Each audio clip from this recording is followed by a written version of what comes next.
श्यामपुर नामक गांव में एक जाह्नवी नाम की लड़की रहती थी। उसके घर में उसके खरगोश के सिवा उसका कोई अपना नहीं था। एक दिन जाह्नवी घर में बैठी हुई थी, तभी खरगोश उसके पास आकर बोला,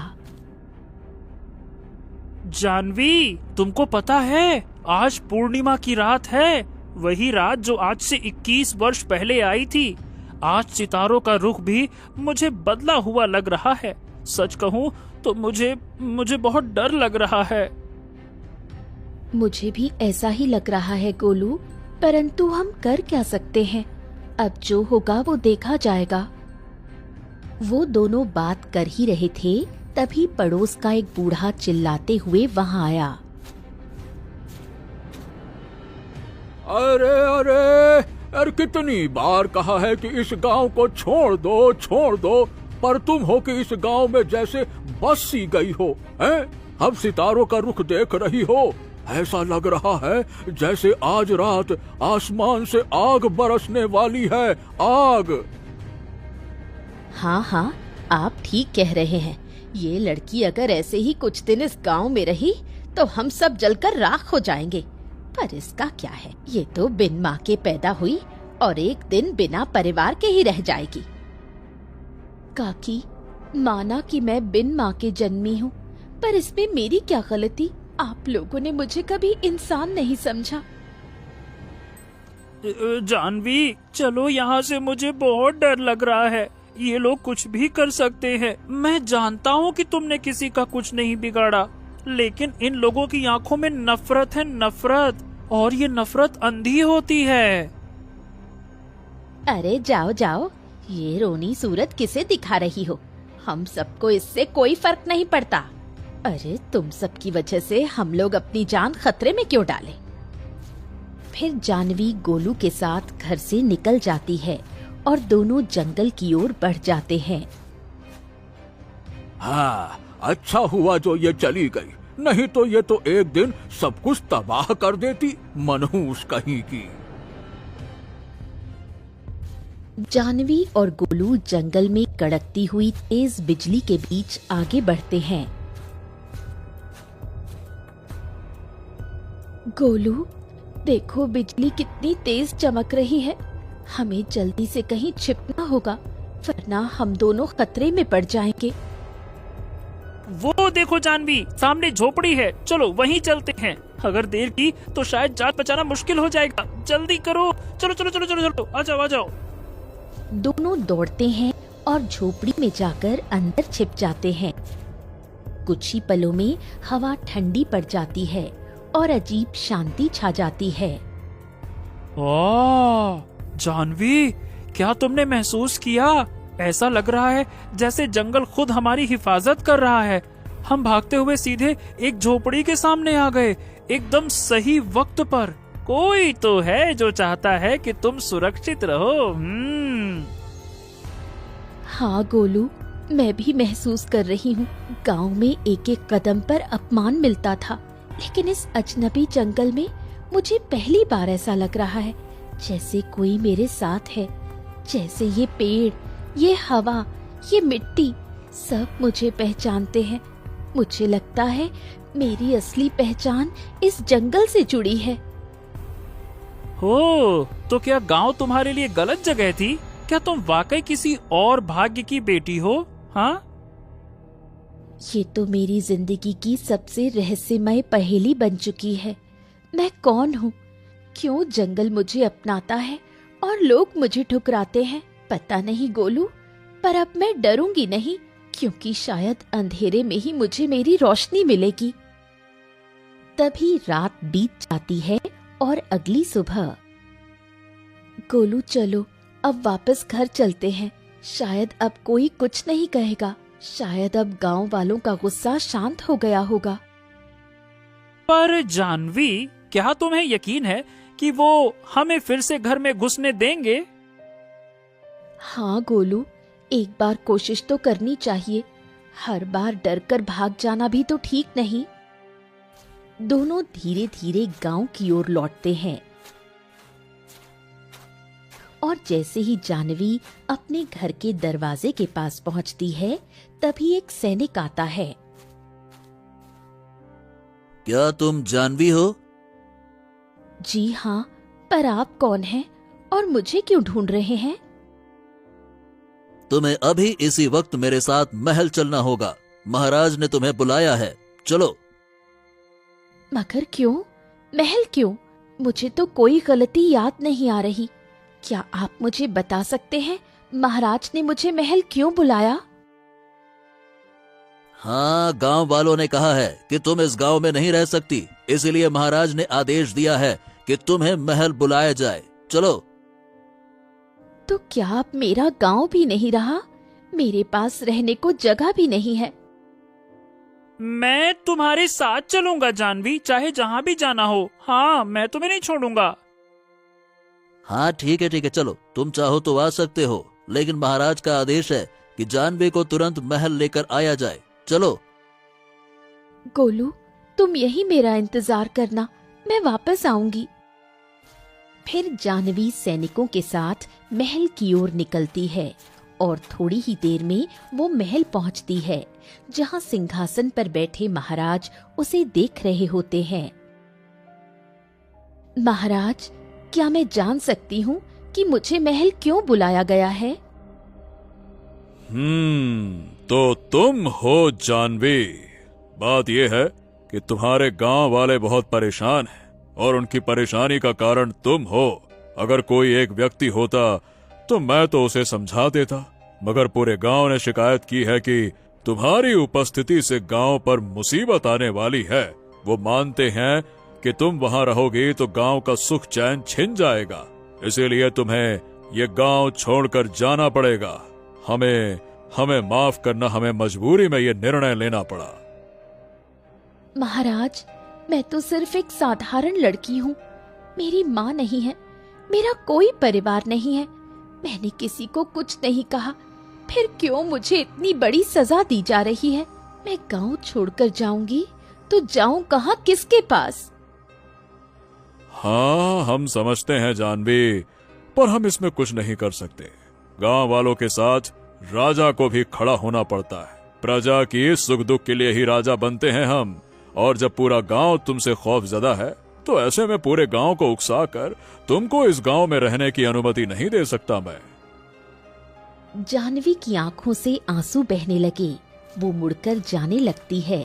तभी महल के कोने से धीमे कदमों से दाई माँ सामने आती हैं और तेज आवाज में कहती हैं, रुको रुको जानवी, तुम यहीं रुको। दाई माँ, आप यहाँ क्या कर रही हैं? महाराज, आप नहीं जानते, ये वही लड़की है जिसे करीब 20 वर्ष पहले मैंने खुद गांव में जाकर छोड़ा था। ये क्या कह रही हैं आप दाई माँ? ये लड़की कौन है? इसके माँ बाप कौन थे और इसे गांव में क्यों छोड़ा गया? महाराज, ये बात आज से लगभग 20 वर्ष पहले की है, मेरे और मेरे बेटे बिरजू की। कौशल्या बहन, अब और नहीं, अब तो बिरजू की हरकतें हद से पार हो गई हैं। आज फिर वो गांव की लड़कियों को तंग कर रहा था। मैं खुद अपने कानों से औरतों की शिकायतें सुनकर आई हूँ। आखिर तू कब तक उसकी तरफदारी करती रहेगी? मैं क्या करूं पार्वती, मैं तो हर रोज उसे समझाती हूँ, डांटती हूँ, हाथ जोड़कर माफी मांगती हूँ, पर वो सुनता ही नहीं।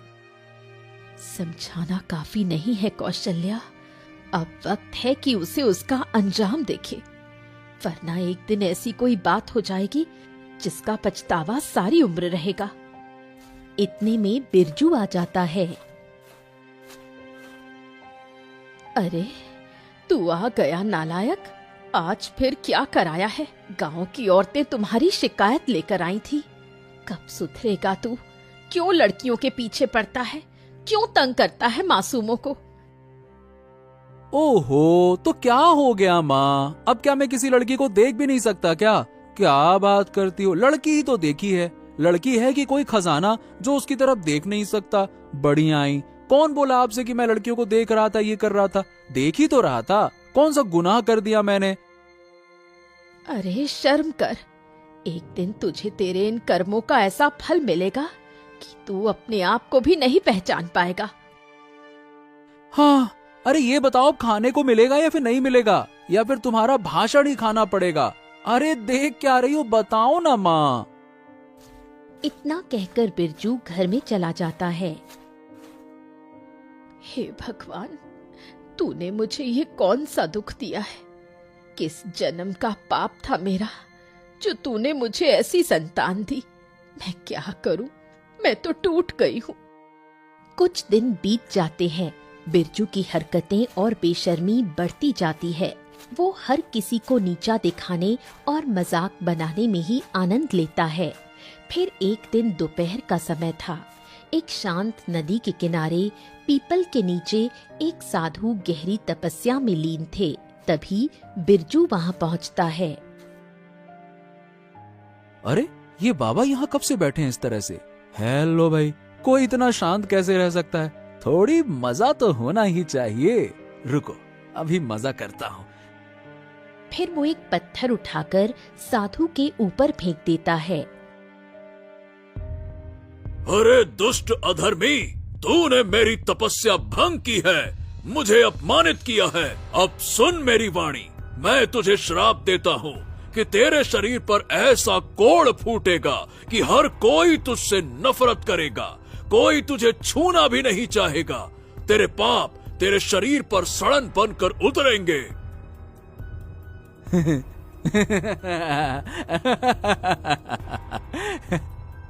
अरे देखो देखो देखो, ढोंगी बाबा श्राप दे रहे हैं। अरे ओ बाबा, मुझे कोई डर वर नहीं लगता तुम्हारे शब्दों से। हाँ, तुम्हें क्या लगता है कि मैं डर जाऊंगा? अरे जाओ जाओ, तेरे जैसे बाबा हर मोड़ पे मिलते हैं और मैं फुदुक के उनसे पार पा लेता हूँ।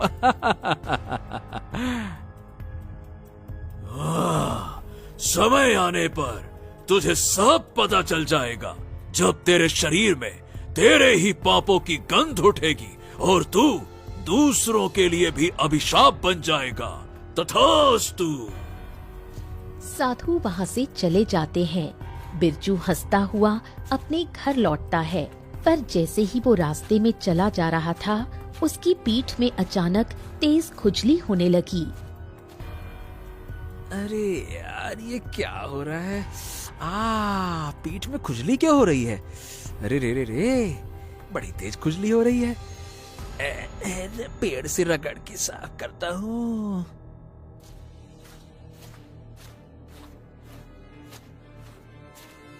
वो एक पेड़ के पास जाकर अपनी पीठ रगड़ने लगता है, लेकिन खुजली रुकने की जगह बढ़ती जाती है। फिर उसके हाथों में फोड़े निकलने लगते हैं और धीरे धीरे उसके पूरे शरीर में लाल चकत्ते और घाव दिखने लगते हैं। वो भागता हुआ घर पहुंचता है।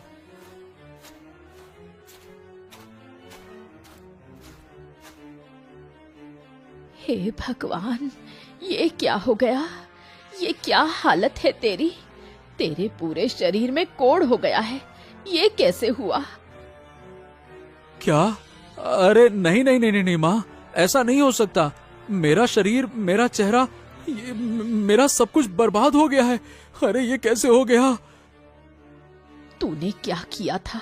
बोल, ऐसा कौन सा पाप किया कि भगवान ने तुझे ये सजा दी? माँ, एक साधु तपस्या कर रहे थे, मैंने उनके ऊपर पत्थर फेंक दिया। वो गुस्से में आ गए और उन्होंने मुझे श्राप दिया। माँ, मैं तो मजाक समझ बैठा, मैंने उन्हें बहुत बुरा भला भी कहा। नालायक, हर बात मजाक नहीं होती। अब देख, तेरे जीवन का नाश हो गया।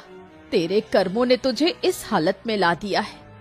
हे भगवान, अब मैं क्या करूं?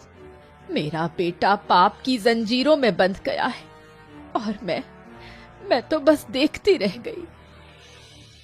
धीरे धीरे उसकी बीमारी की चर्चा पूरे गांव में होने लगी। तभी पार्वती आकर कहती है, अरे कौशल्या, तुम्हारे बेटे की बीमारी तो हर दिन बढ़ती जा रही है। यहाँ से दाहिनी तरफ एक सिद्ध साधु आए हैं। सुना है उनके आशीर्वाद से चमत्कार होते हैं। तू अपने बेटे को उनके पास ले जा या उन्हें घर बुला ले, कुछ तो कर। कहीं ऐसा ना हो कि बहुत देर हो जाए। मैं अभी जाती हूँ बहन, मैं अपने बेटे के लिए कुछ भी कर सकती हूँ।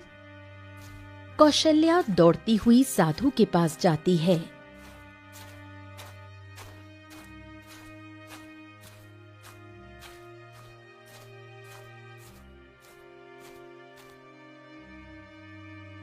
हे साधु महाराज, मेरे बेटे की हालत बहुत खराब है। कृपा करके कल हमारे घर पधारिए और प्रसाद रूपी भोजन ग्रहण कीजिए। आपके चरण पड़ने से ही मेरा बेटा ठीक हो सकता है। ठीक है, मैं कल आऊंगा, तुम्हारे घर का अन्न भी ग्रहण करूंगा और देखूंगा कि तुम्हारे बेटे का भाग्य क्या है।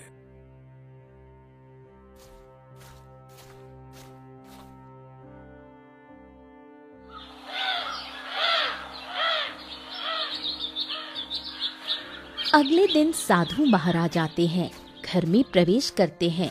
तभी बिरजू उन्हें देखते ही चौंक जाता है। हाँ, माँ, यही वो साधु हैं। इन्हीं ने मुझे श्राप दिया था।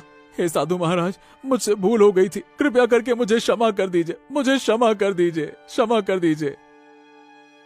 तुम जैसे नीच और अभिमानी व्यक्ति को ऐसा ही दंड मिलना चाहिए।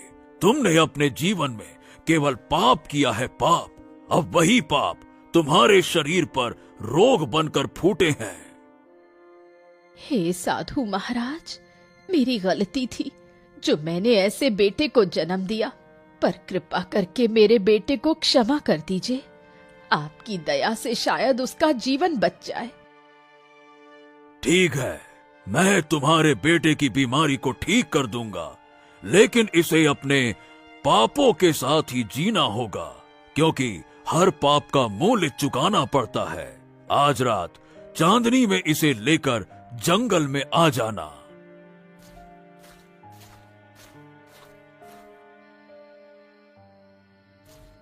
रात को चांदनी के बीच कौशल्या और बिरजू जंगल में पहुंचते हैं। साधु वहां पहले से उपस्थित थे।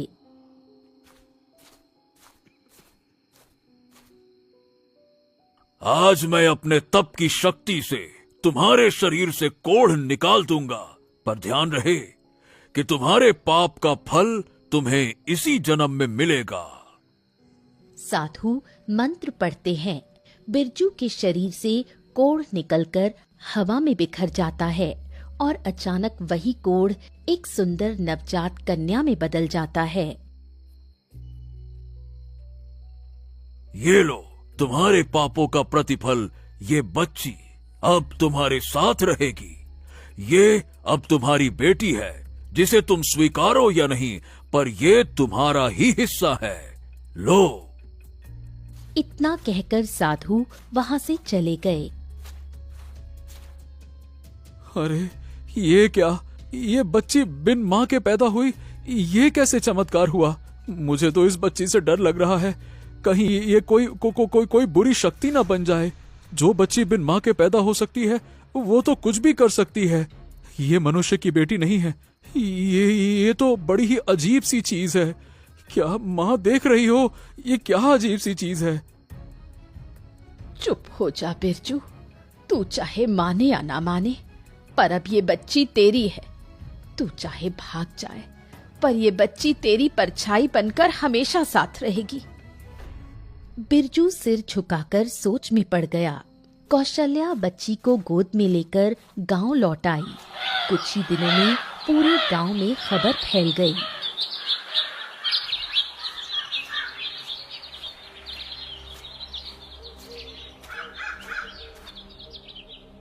अरे कौशल्या, ये क्या?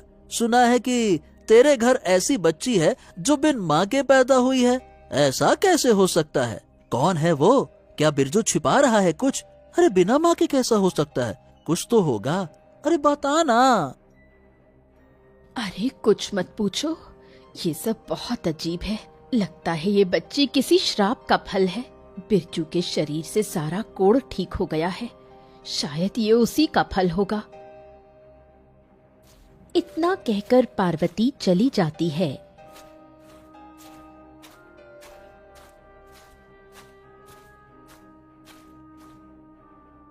माँ, मैं इस बच्ची के साथ अब नहीं रह सकता। बस मुझे ये ठीक से जीने नहीं देती है। हर वक्त बोझ की तरह लगती है, बोझ। कहीं छोड़ आओ इसे, कहीं भी। बस मेरे सामने हटाओ इसको, मेरे सामने से बस। क्या कह रहा है बिरजू? ये कोई चीज नहीं है जिसे फेंक दे। ये बच्ची हमारे साथ ही रहेगी। तो ठीक है, तुम लोग रहो इसके साथ। मैं नहीं रह सकता इसके साथ एक भी पल, बस। समय बीतता है। जैसे ही बिरजू चौपाल से गुजरता है, सभी लोग बातें कर रहे हैं। अरे ओ बिरजू, अच्छी सजा दी है तुझे साधु महाराज ने। बिल्कुल, तेरे पापों की एक पोटली बना दी भगवान ने बेटी के रूप में। अब तुझे हर दिन देखना होगा अपने कर्मों का फल। बिरजू, अब तेरा हर दिन सजा है और ये बच्ची तेरी सजा का चेहरा है। सभी लोग ठहाका मार कर हंसते हैं।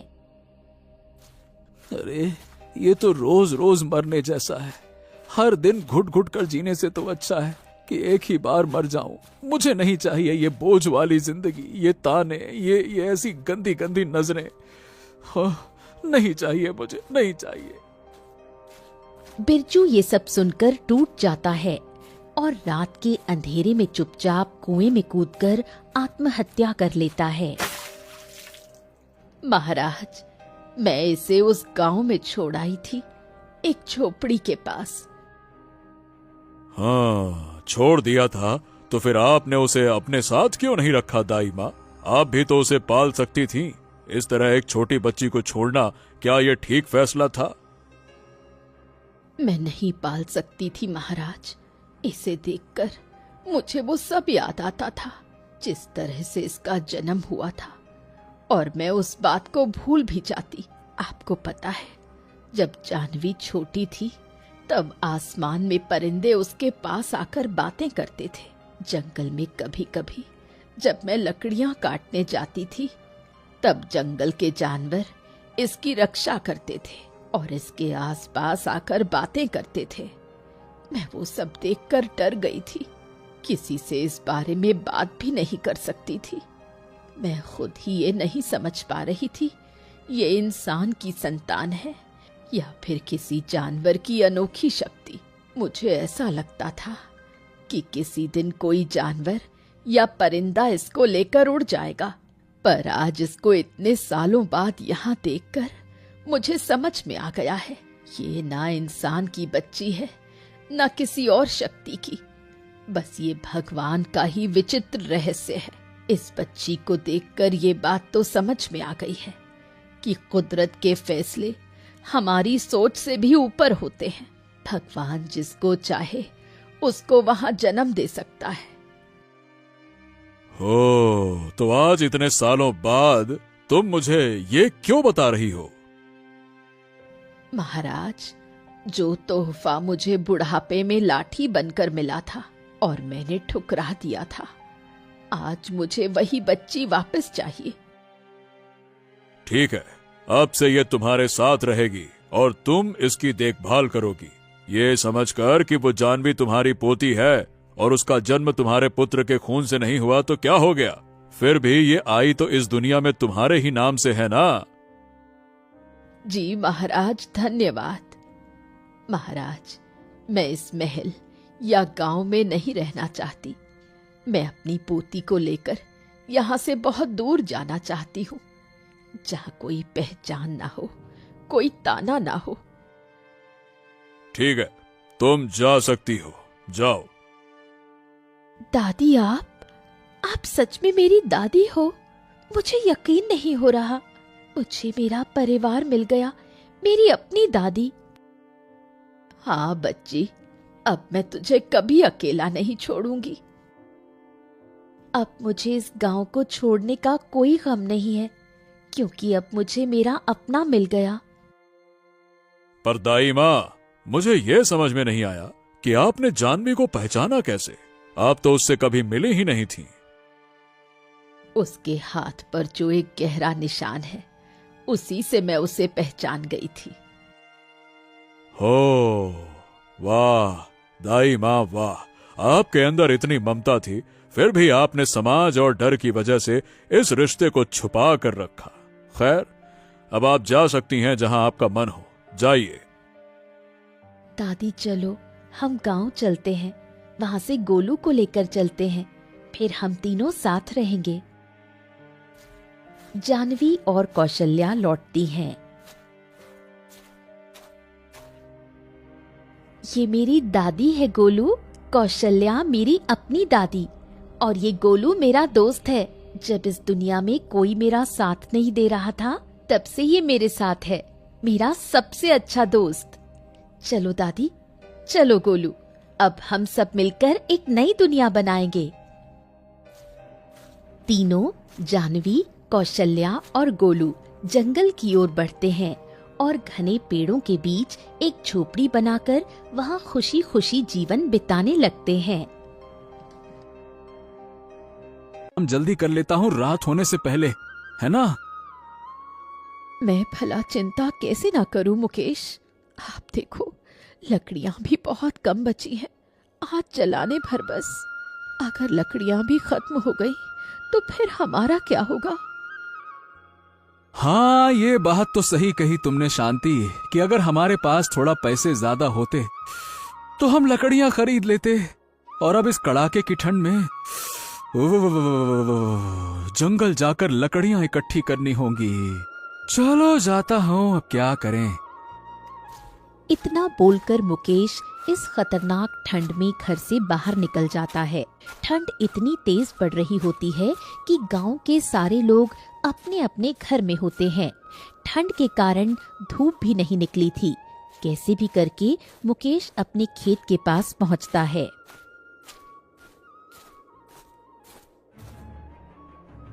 अरे ये क्या, आज तो अच्छे से धूप भी नहीं आई। अरे भगवान, क्या होगा? ऊपर से कल ठाकुर साहब अपने पैसे लेने आ जाएंगे। क्या करूं, कैसे दूंगा उनके पैसे? चलो पहले जल्दी से लकड़ी इकट्ठा कर लेता हूं, नहीं तो रात हो जाएगी और जंगली जानवर घूमने लगेंगे।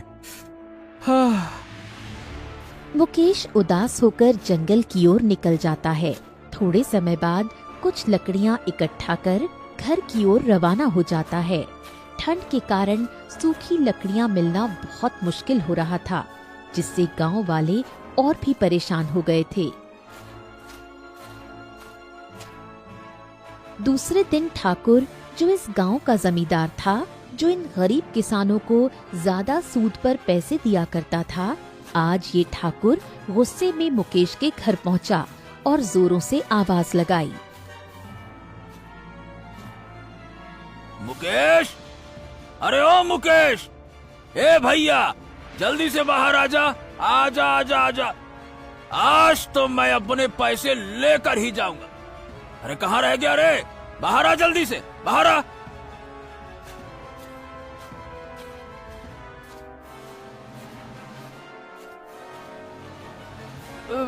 अरे ठाकुर साहब, आप यहाँ और इतने गुस्से में लग रहे हैं आप, क्या बात है? क्या बात है? अरे गुस्सा तो होऊंगा ना, मेरे पैसे जो तुमने अभी तक नहीं दिए। बात करता है क्या बात है? चल ठीक है, ला जल्दी से मेरे पैसे वापस कर। 2 महीने बीत गए, तूने बोला था कि 1 महीने में वापस कर देंगे। अब निकाल भैया जल्दी से पैसे निकाल। ठाकुर साहब, अभी तो मेरे पास पैसे नहीं है। मैं कहाँ से पैसे दूं? कृपया करके एक बार, बस एक बार, 1 हफ्ते का समय और दे दीजिए। 1 सप्ताह के बाद मैं आपके पैसे लौटा दूंगा। इस बार मैं वादा करता हूँ, बिल्कुल देर नहीं करूंगा, लौटा दूंगा। हाँ। ठाकुर मानने वालों में से कहा था, लेकिन मुकेश का मासूम चेहरा देखकर ठाकुर 1 हफ्ते का समय देने के लिए मान गया।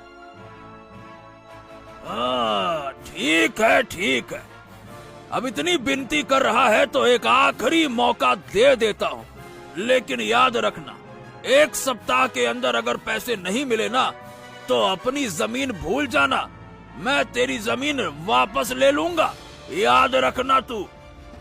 चल। ये बोलकर ठाकुर वहाँ से चला जाता है।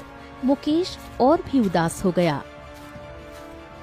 ठंड से बचने के लिए एकमात्र सहारा लकड़ियाँ थीं, जो जंगल से लाना और मुश्किल होता जा रहा था। मुकेश घर से बाहर निकलता है लकड़ियाँ इकट्ठी करने। तभी रास्ते में उसका दोस्त गौतम मिल जाता है। और भाई मुकेश, क्या हाल चाल है? अरे अरे भाई, इतनी ठंड में कहाँ चल दिए?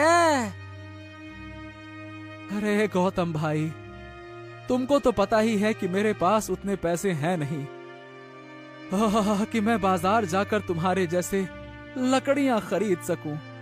इसीलिए जा रहा हूं जंगल में, कुछ सूखी लकड़ियां मिल जाती तो भाई मेरा भी कुछ काम हो जाता। ठंड तो बहुत कड़ाके की पड़ रही है, क्या कहें। हाँ मुकेश भाई, ये बात तो तुमने बिल्कुल सही बोला। अरे गांव के सभी लोगों का यही हाल है। अरे क्या करें, अरे इतनी ठंड में तो बाहर निकलना भी मुश्किल हो रहा है। क्या होगा हमारा, भगवान ही जाने। इतनी बात कर मुकेश जंगल की तरफ निकल जाता है। थोड़ी देर बाद मुकेश जंगल में लकड़ियां इकट्ठी कर ही रहा होता है कि अचानक उसे एक छोटा सा बच्चा रोता हुआ दिखाई दिया। बच्चा अकेला था, ठंड से कांप रहा था। मुकेश उसके पास गया और जाकर बोला, अरे अरे अरे अरे, इतनी ठंड में तुम इस जंगल में क्या कर रहे हो? और तुम्हारे माता पिता कहाँ हैं? तुमको ठंड नहीं लग रही?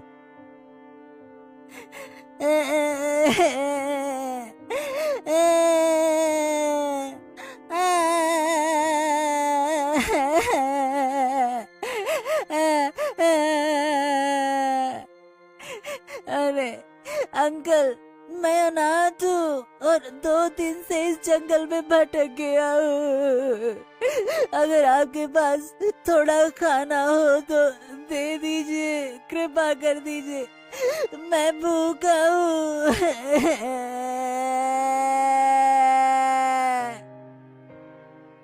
मुकेश अपने मन में सोचने लगा कि इस बच्चे को इस भयानक ठंड में नहीं छोड़ सकते। इसलिए मुकेश ने इस बच्चे को अपने घर ले जाना सही समझा। वो बेटा, तुम चलो मेरे साथ, तुम मेरे घर में रहना आज से, ठीक है? चलो चलो चलो चलो, बहुत ठंड है, आज से तुम वहीं रहना। अरे चलो जल्दी से। ठीक है अंकल, चलिए मैं चलता हूँ आपके साथ।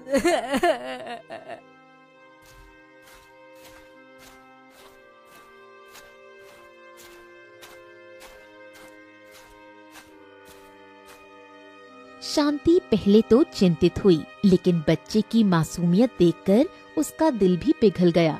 उन्होंने बच्चे को अपना ही समझ लिया और उसका नाम रखा शक्ति। शक्ति बहुत ही समझदार बच्चा था। वो घर के कामों में भी मदद करता था और खेत पर भी मुकेश का हाथ बटाता था। कुछ दिन बीतने के बाद, अजी सुनिए, हम लोगों ने शक्ति को अपने साथ तो रख लिया, लेकिन अभी हमारे पास उतने पैसे नहीं हैं कि हम लोग उसकी सारी जरूरतें पूरी कर सके। हाँ शांति, ये बात तो तुम सही बोल रही हो, लेकिन पता है ये बच्चा ना बहुत तेज और समझदार है। अरे जब से ये मेरे साथ खेत में काम करने लगा है, बाप रे बाप, मैं तो देखता हूँ ये बहुत मेहनती है और बहुत दिल से काम करता है। हाँ, और भाग्यवान। मुझे लगता है कि इस लड़के में कुछ ना कुछ तो खास है। हाँ अंकल, क्या आज हम लोग काम करने नहीं जाएंगे? अरे तुम्हें कितनी बार कहा है, अब से हम तुम्हारे मम्मी और पापा जैसे हैं, तो तुम हमें मम्मी और पापा ही बुलाया करो, समझे? हाँ ठीक है मम्मी, जैसा आप बोलो। अरे बेटा शक्ति, आज तुम्हें कोई काम नहीं करना है। अरे आज ठंड बहुत पड़ रही है, मैं बस लकड़ियां लेकर आता हूँ तुम दोनों जो लकड़ियाँ अभी जल रही हैं, उसी के पास बैठो, बढ़िया से आग तापो, है ना? मैं और लकड़ियाँ लेकर आता हूँ। और फिर हर रोज की तरह मुकेश जंगल में चला जाता है लकड़ियां लाने। अगले दिन 1 हफ्ता पूरा हो गया था और अब ठाकुर मुकेश के घर पहुंच गया अपने पैसे लेने। अरे मुकेश, अरे ओ मुकेश बा, मुकेश, अरे जल्दी से बाहर आ, अरे बाहर आ, मुझे मेरे पैसे वापस कर। कहाँ है मुकेश? बाहर आ।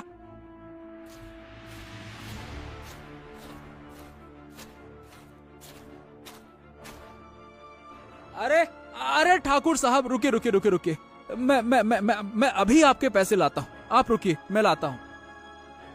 फिर मुकेश घर के अंदर जाता है और जितने पैसे उसके पास बचे थे वो सारे पैसे ठाकुर को दे देता है। मुकेश की पत्नी शांति और शक्ति भी वहाँ पर आ गए। अरे अरे ये तो पूरे पैसे नहीं है। तूने तो कहा था कि 1 सप्ताह के बाद मेरे पूरे पैसे दे देगा। ये क्या चिल्लर दे रहा है तू? ठाकुर साहब देखिए, अभी मेरे पास जितने पैसे थे मैंने सारे पैसे आपको दे दिए। मैं आपसे वादा करता हूँ कि अगली बार पूरे पैसे आपको लौटा दूंगा, पक्का वादा करता हूँ। मुझे माफ कर दीजिए, मेरे पास कुछ पैसे कम पड़ गए। पैसे कम पड़ गए?